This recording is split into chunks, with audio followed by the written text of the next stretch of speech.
Bismillahirrahmanirrahim. Assalamualaikum warahmatullahi wabarakatuh. Alhamdulillah nahmaduhu wa nasta'inuhu wa nastaghfiruh wa na'udzu billahi min shururi anfusina wa min sayyiati a'malina.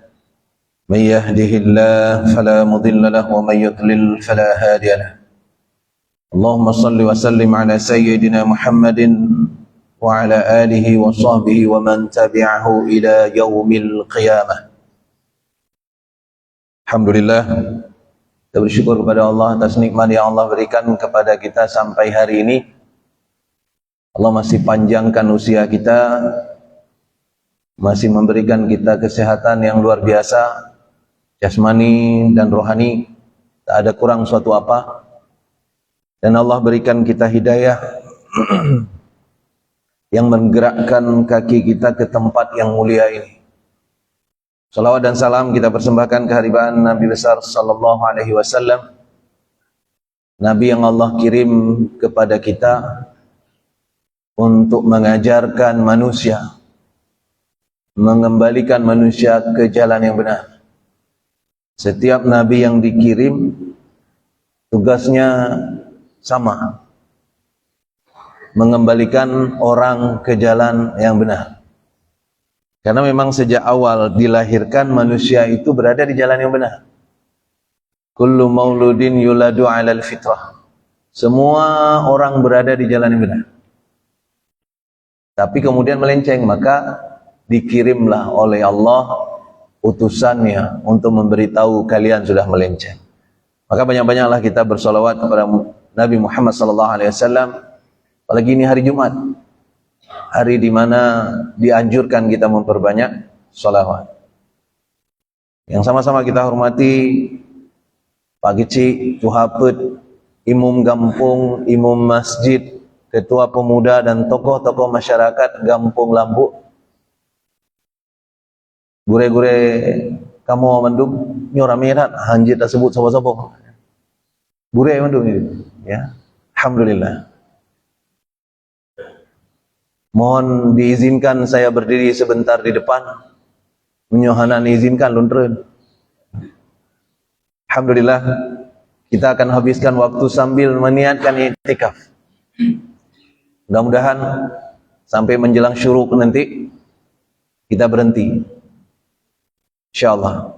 Sidang jemaah yang dirahmati Allah Subhanahu wa taala, baru saja kita menunaikan ibadah salat subuh. Dan subuh Jumat biasa dibaca surat As-Sajdah, seperti juga yang biasa dilakukan oleh Nabi sallallahu alaihi wasallam. Sebenarnya Nabi membaca dua surat, yaitu As-Sajdah dan Al-Insan.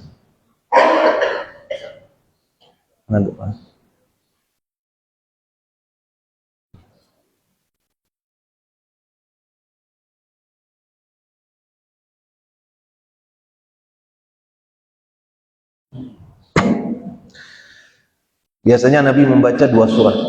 Nah, itu kalegak surah. Alhamdulillah. Biasanya Nabi membaca surah As-Sajdah dan Al-Insan. Tapi di tempat kita di Aceh rata-rata As-Sajdah dipotong dua. Pekel. Karena dipotong dua saja karame urung batu. Dipotong dua saja sudah goyang kita. Ya. Karena itu masalah panjang pendeknya ini itu tergantung juga kepada penduduk, jamaah dan sebagainya. Tidak kita paksakan. Ibnu Mas'ud suatu ketika pernah ditegur oleh Nabi gara-gara ingin mencontoh Nabi sallallahu alaihi wasallam.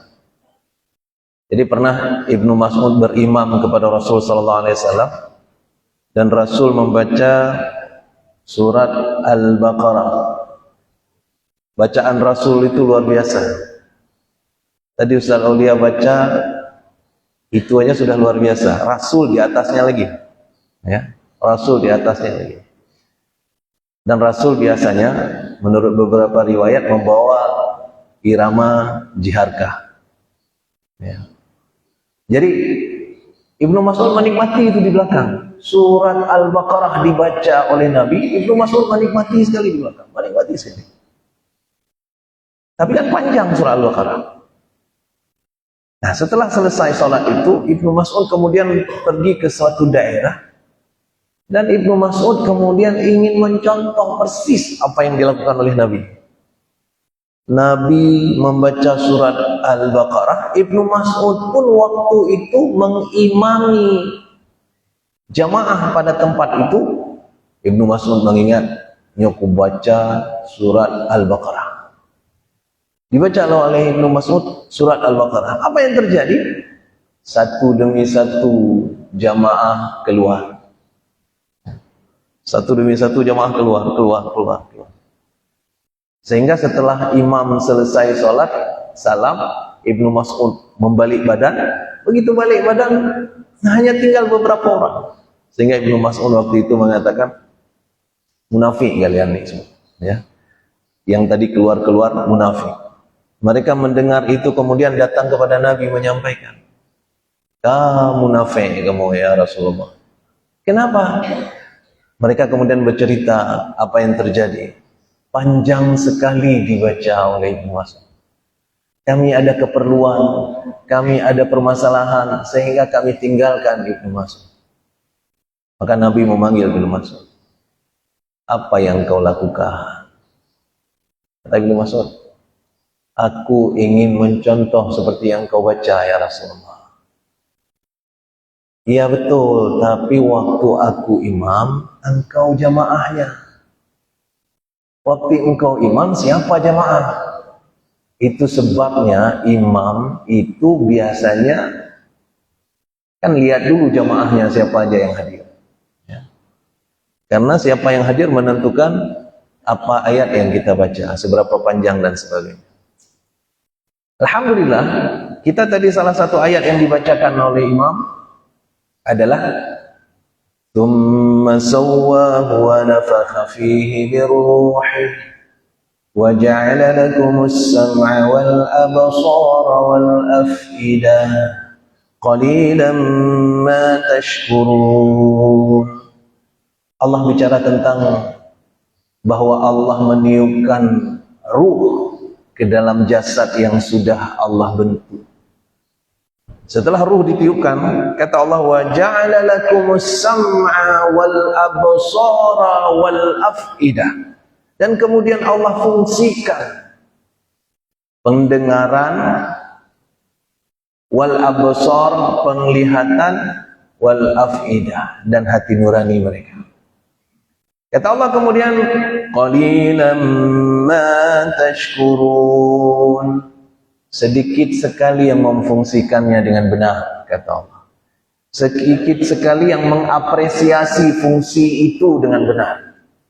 Maka kata Allah, sedikit sekali yang mengatakan itu. Di dalam Al-Quran, sidang jemaah yang dirahmati Allah Subhanahu wa Ta'ala, ada 4 tempat di mana Allah menyampaikan redaksi ini. Di tempat-tempat itu hampir semuanya sama penyebutannya. Hampir semuanya diurut oleh Allah. Sam'a, absara, af'idah. 3 disebutkan.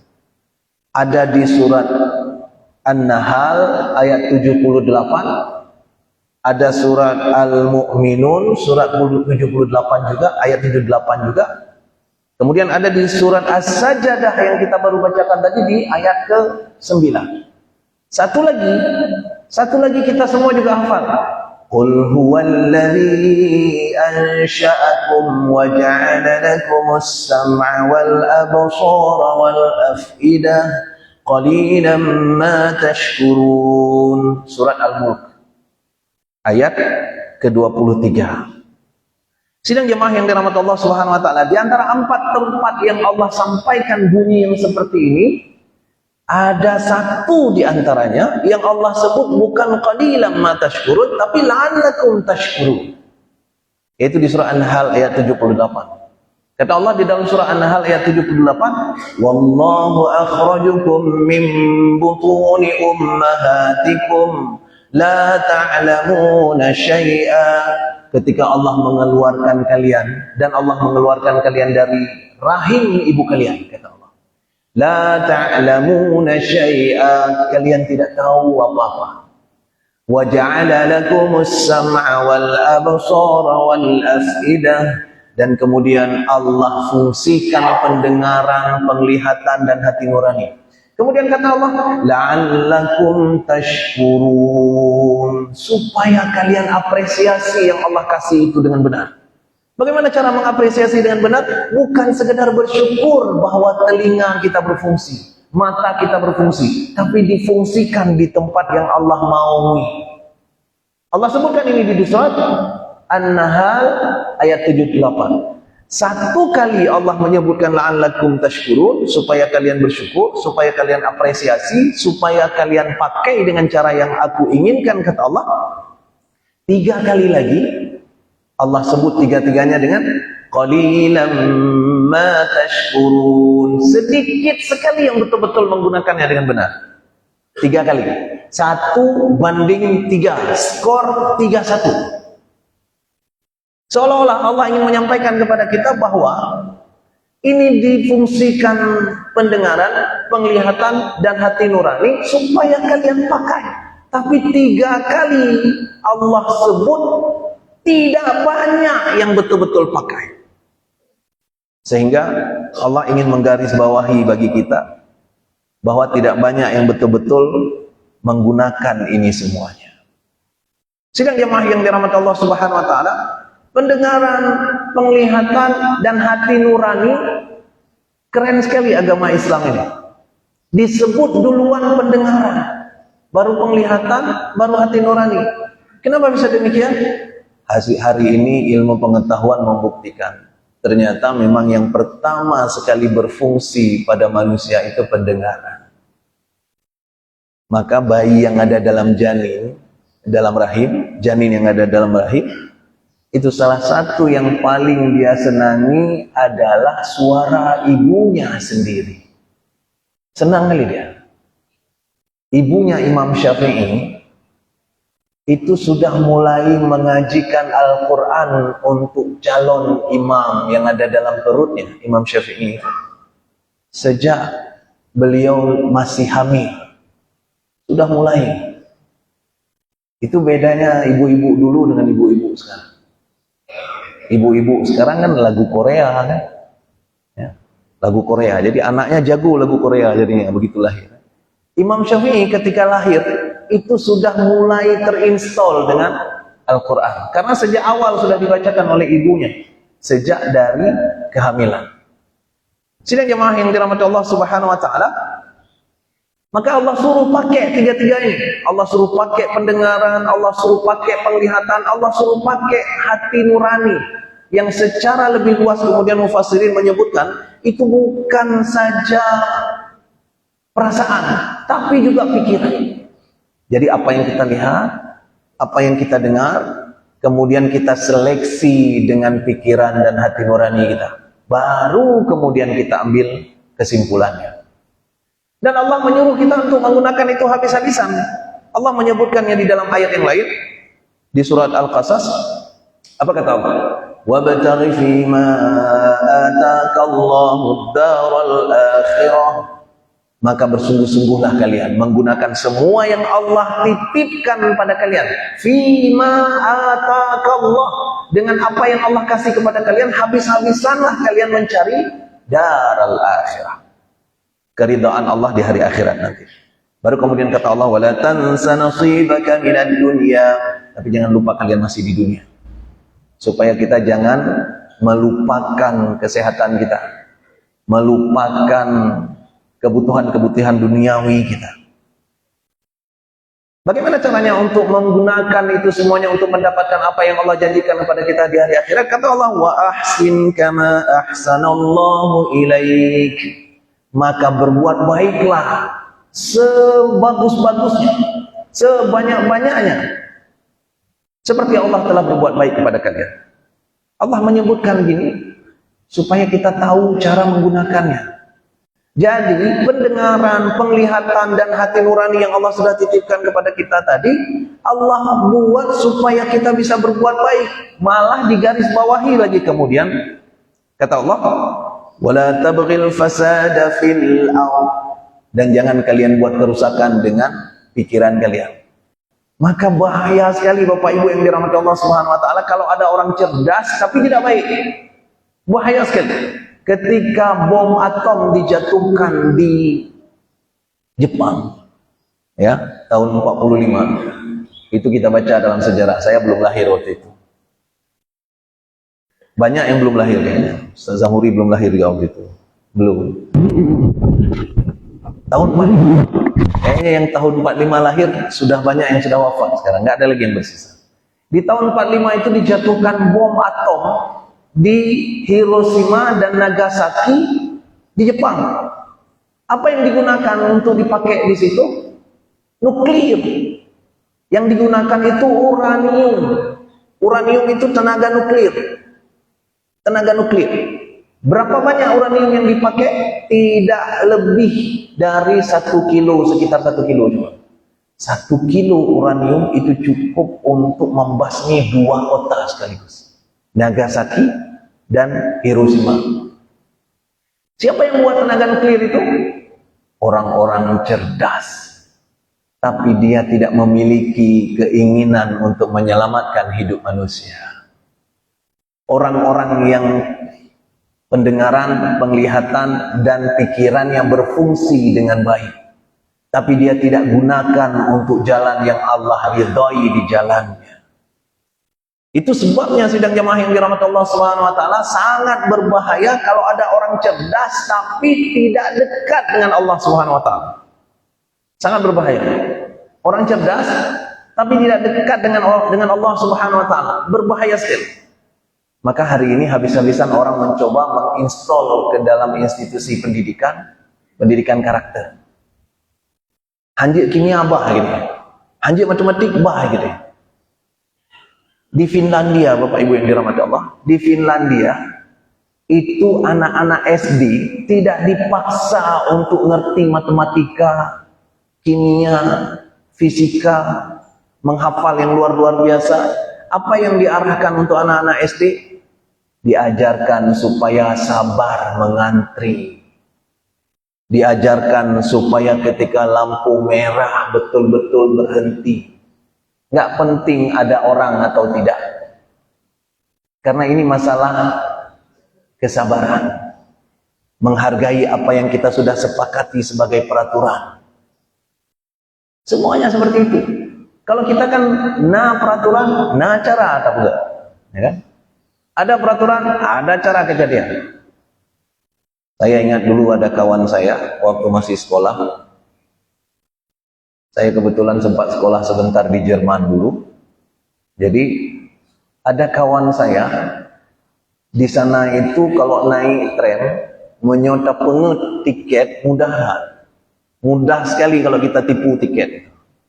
Peraturan dibuat oleh mereka, tapi setelah dibuat peraturan, sistem kontrolnya tidak terlalu dibuat dengan ketat. Kenapa? Karena cara mereka adalah menyadarkan orang-orang untuk menghargai peraturan. Sehingga semua orang tetap ikut pada peraturan. Kawan saya itu orang Indonesia. Orang tanya, pik orang Aceh. Ya, kan orang Hina, ke orang Hina. Orang pulau lain lah. Ya. Kawan saya itu, dia akali tiket itu setiap saat. Jadi pakai tiket lama, kalau naik ke atas colok ke dalam, kalau udah bersuara dia pip suaranya, nah itu sudah beres ya.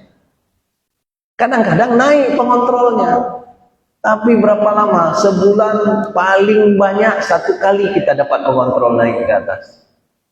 Ada juga yang ketangkap 1-2, tapi kawan saya ini lihai sekali, nggak pernah ketangkap. Itu hebatnya orang Indonesia, nggak pernah ketangkap.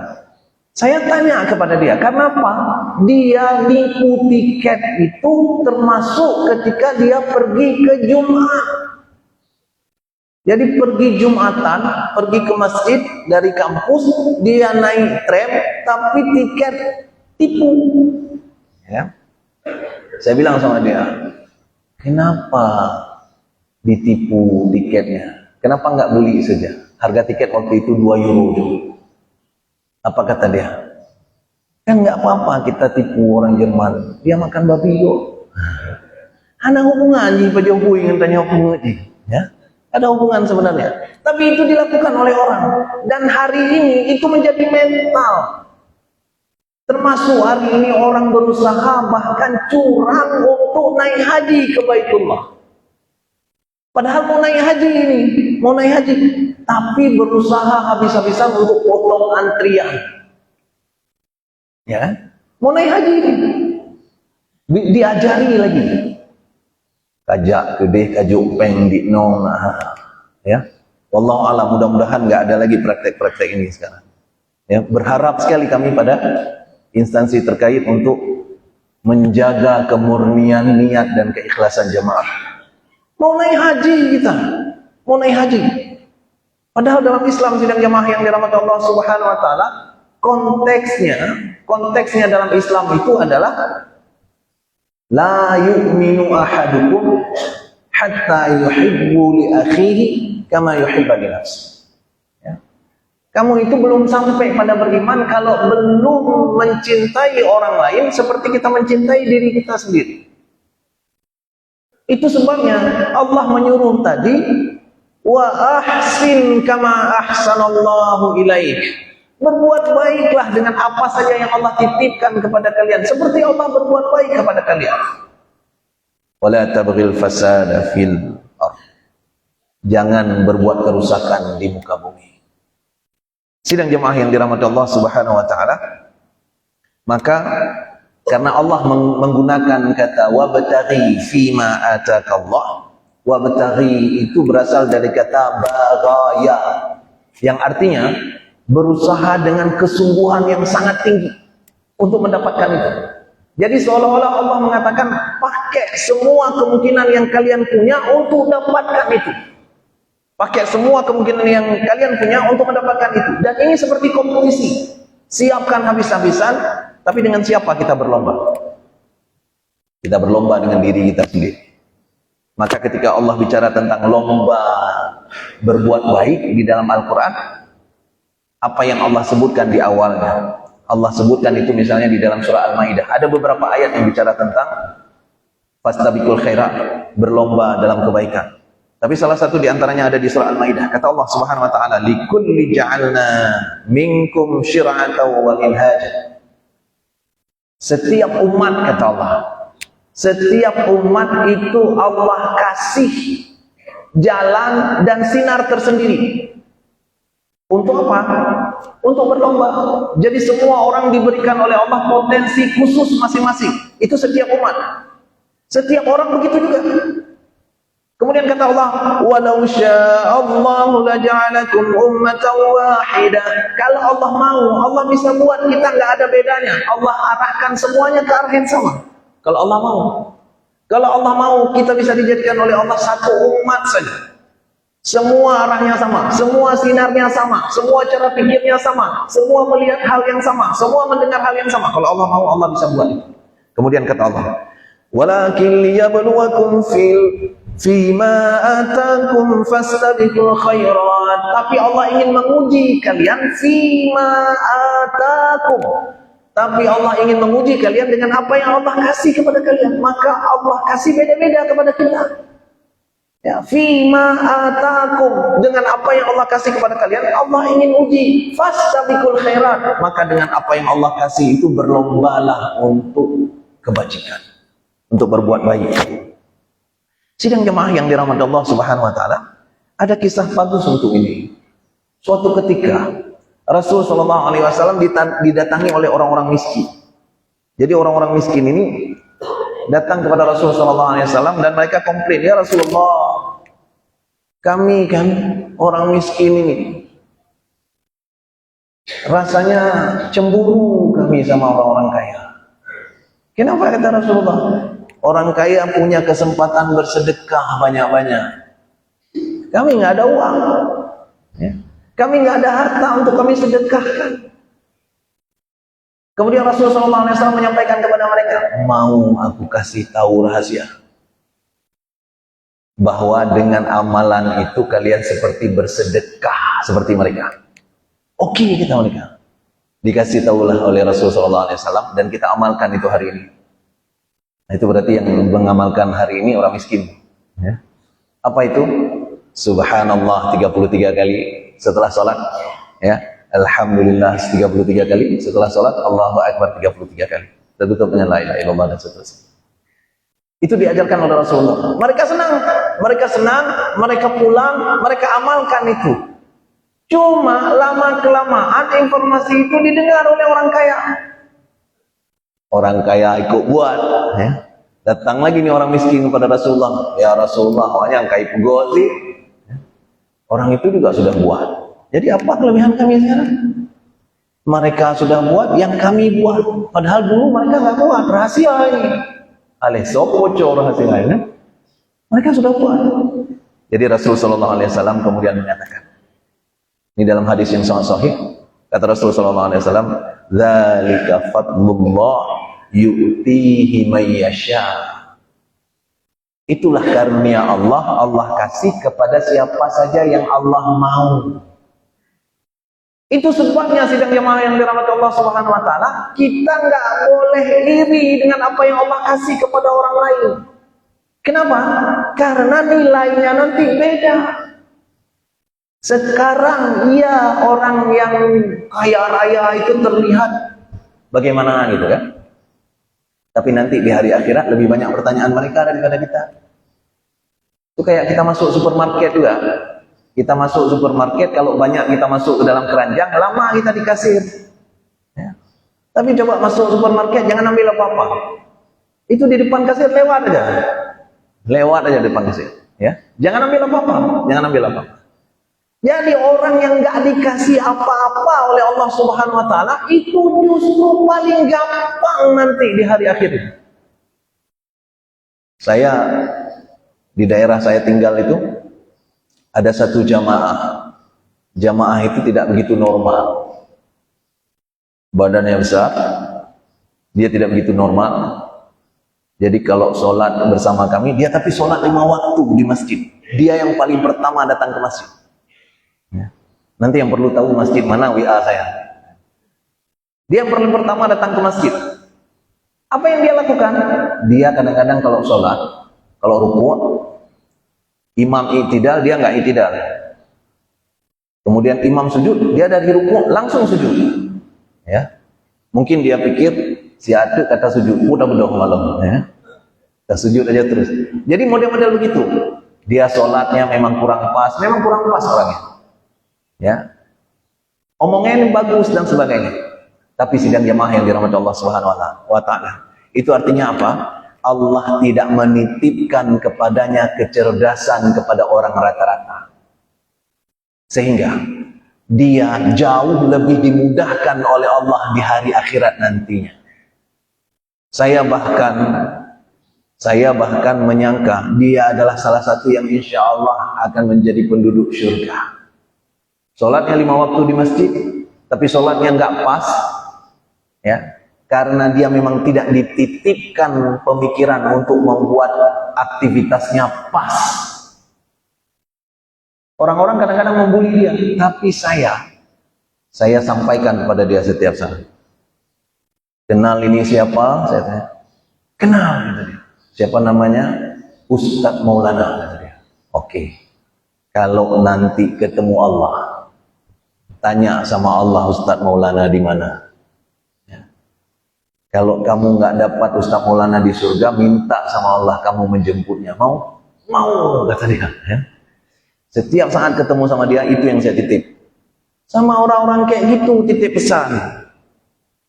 Jangan sama orang-orang yang punya kekuatan. Pelewat proyek lu, nggak bohong. Jangan. Yang orang-orang seperti ini kita titip pesan. Kenapa? Karena dia kurang di bidang fima atakallah. Yang Allah titipkan sama dia sedikit, sehingga dia akan lancar sekali di depan kasir. Ini orang ini akan lancar di depan kasir. Maka sidang jemaah yang dirahmati Allah Subhanahu wa taala, itulah sebabnya Rasulullah SAW menyatakan kepada orang-orang miskin tadi, "Dzalika fadlullah yu'ti may yasha." Itu adalah karunia Allah, Allah kasih kepada siapa saja. Maka ada yang dibuat kaya, ada yang dibuat miskin, ada yang dibuat cerdas, ada yang dibuat punya jabatan, ada yang dibuat begini, ada yang dibuat begitu, dan seterusnya dan seterusnya. Semua itu Allah mau kita gunakan. Maka sidang jemaah yang dirahmati Allah Subhanahu wa taala, ketika Allah mengatakan fastabiqul khairat, berlomba-lombalah dalam kebajikan, Allah enggak suruh kita berlomba dengan orang lain. Kenapa? Karena orang lain itu modalnya beda sama kita. Bagaimana kita mau berlomba dengan orang lain sementara modalnya beda? Dan Allah Maha Adil untuk itu, maka tidak membuat ujian yang sama untuk pembelajaran yang beda. Dulu di Indonesia ada namanya ujian nasional. Saya dalam banyak seminar selalu saya komplain dengan ujian nasional itu. Saya bilang ujian nasional itu zalim. Ujian nasional itu dipakai untuk penentu kelulusan. Saya bilang zalim. Kenapa zalim? Karena orang dikasih modal yang tidak sama, tapi soalnya sama. Salah itu. Modalnya beda, soalnya sama. Dan beda memang. Sekolah satu dengan sekolah yang lain, kadang-kadang sumber daya manusianya beda yang mendidik. Sekolah di Jakarta dengan sekolah di Papua beda dapat pelajaran. Tiba-tiba hasil ujiannya harus sama. Ya nggak mungkin. Zalim itu namanya. Allah tidak pernah nanya yang demikian. Kalau ada orang yang tidak dikasih kekayaan, maka soal tentang kekayaan tidak masuk dalam lembaran soal dia. Kalau ada orang yang tidak dikasih kepintaran, soal tentang kepintaran tidak masuk dalam soal dia. Semua kita akan dapat soal masing-masing, dan soal itu sesuai dengan apa yang kita punya. Sesuai dengan apa yang kita punya. Maka sidang jemaah yang dirahmati Allah Subhanahu wa taala, Allah menyuruh kita berlomba dengan diri kita sendiri. Enggak mungkin kita lomba orang lain. Karena kalau enggak kita akan ngomong, "Kena ada mobil." Enggak ada kena. Semua kita enak. Ya kan? Kahmangan na urang dalam.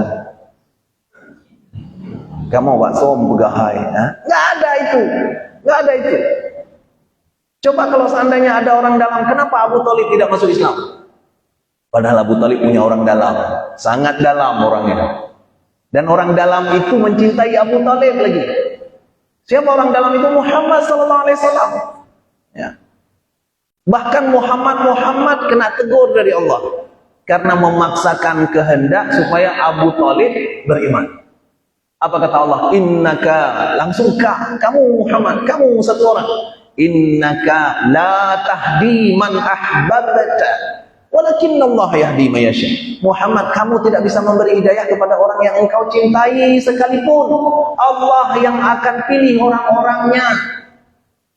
Jadi persis seperti yang tadi, kita tidak bisa menyebutkan ini dibuat kaya ya Allah, ini dibuat miskin ya Allah, bukan urusan kita. Allah yang pilih orang-orangnya. Sidang jemaah yang dirahmati Allah Subhanahu wa taala, konteksnya sangat jelas. Allah menyuruh kita untuk berlomba dengan diri kita sendiri. Makanya tadi ketika Allah menceritakan tentang fastabiqul khairat, untuk berlomba dalam kebajikan, apa yang Allah sampaikan di awal ayat? Allah menyampaikan di awal ayat, likulli ja'alna minkum syir'atan wa minhaja. Apa kata Allah Subhanahu wa taala? Bahwa semua orang itu diberikan aturan dan sinar jalannya masing-masing. Beda-beda antara orang dengan orang. Lalu nanti itu yang Allah tanya. Nah, itu yang Allah tanya.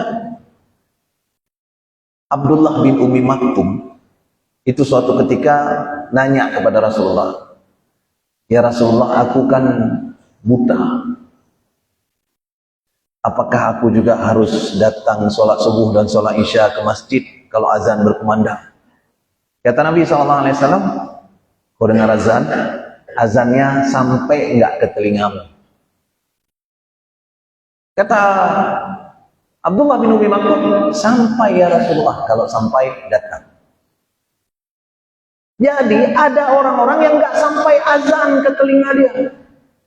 Yang nggak sampai azan ke telinga dia, itu pertanyaan Allah beda dengan orang yang memang rumahnya di samping masjid. Mik masjid memang lampunya mik masjid. Haneja sih. Itu beda pertanyaan Allah antara orang yang dengar dengan orang yang nggak dengar. Kenapa? Itu termasuk fima atakallah. Allah beri kesempatan untuk dengar, tapi kamu lihat kejadiannya apa yang terjadi kemudian. Maka sidang jamaah yang dirahmati Allah Subhanahu wa taala, Allah menyebutkan di dalam surat Yasin. Kita hafal ayat itu. La syamsi yanbaghi laha an tudrikal qamara wa al-lailu sabiqun nahar wa kullun fi falakin yasbahun. Kata Allah Subhanahu wa taala, tidak mungkin bagi matahari untuk mendahului bulan, tidak mungkin juga malam mendahului siang. Wa kullun fi falaki yasbahun. Semuanya berada di jalannya masing-masing. Allah cerita memang matahari dan bulan, tapi sebenarnya kita juga kayak gitu. Semua orang berada di jalannya masing-masing. Dengan jalannya itulah kita kemudian bertarung. Dengan siapa kita bertarung? Dengan diri kita sendiri. Dengan diri kita sendiri. Jadi jangan bandingkan dengan orang. Ya, saya pernah ngomong sama seseorang, orang kaya raya. Salah seorang yang punya pemasukan setiap bulannya. Di mana Aceh orang itu? Awak tanya Aceh. Setiap bulannya dia punya pemasukan sekitar 2-3 miliar. Ini juga yang mau tahu untuk WA saya.